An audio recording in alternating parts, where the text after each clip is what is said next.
这是我今天的晚餐——眼镜蛇。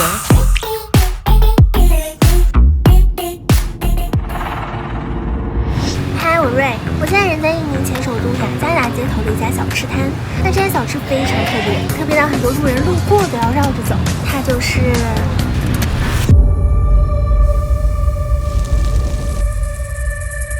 这家小吃摊的主要食材——眼镜蛇。在雅加达街头，常能偶遇一些专门售卖蛇的摊贩。随即走进一家，发现已经有食客在大快朵颐。It's good。在印尼，吃蛇并不是上不了台面的事儿。18年，美国国防部长出访印尼，印尼军队就为他现场表演了印蛇血。印尼军人把披在脖子上的蛇当场用牙咬死，一口把蛇咬断，当场喝下蛇血，甚至继续啃咬蛇肉，展现强悍形象。而取蛇血只需要2个步骤：从蛇笼中勾出一条眼镜蛇，用2片竹子捆成的夹子夹住蛇头，然后手起刀落，蛇身被小贩高高举起，收集珍贵的蛇血。在印尼，蛇血被视为一种滋补佳品，而一杯蛇血饮中可不仅仅只有蛇血那么简单。剥蛇皮，取蛇胆，抽骨髓，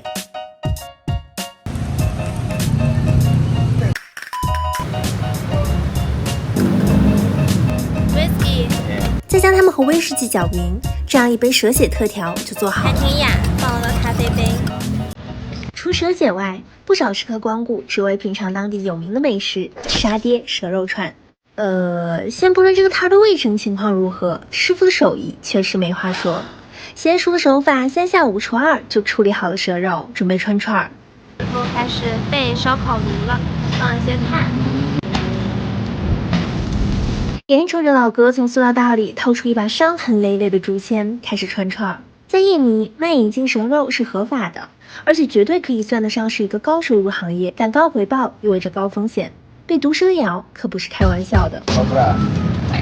根据眼镜蛇的大小不同，一般可以穿8到16串。炭火稍旺，小串一放，这道特别的沙爹料理就完成了一半。烤完再佐以小辣椒、洋葱和老板的双重秘制小调料，料理就完成了。话说，谁能看出这是一盘眼镜蛇啊？这就是今天的晚餐。老板说要趁热吃，那我们就来尝一下吧。你们先吃第一口，特别有嚼劲，就是沙爹的味道，甜甜的。老板突然掏出了他的这个周边清单，原来老板还卖蜥蜴肉。那我们再来尝一下这个爵士小饮料，这个我愿称之为是地狱级，比我之前吃过的任何什么印度街头小吃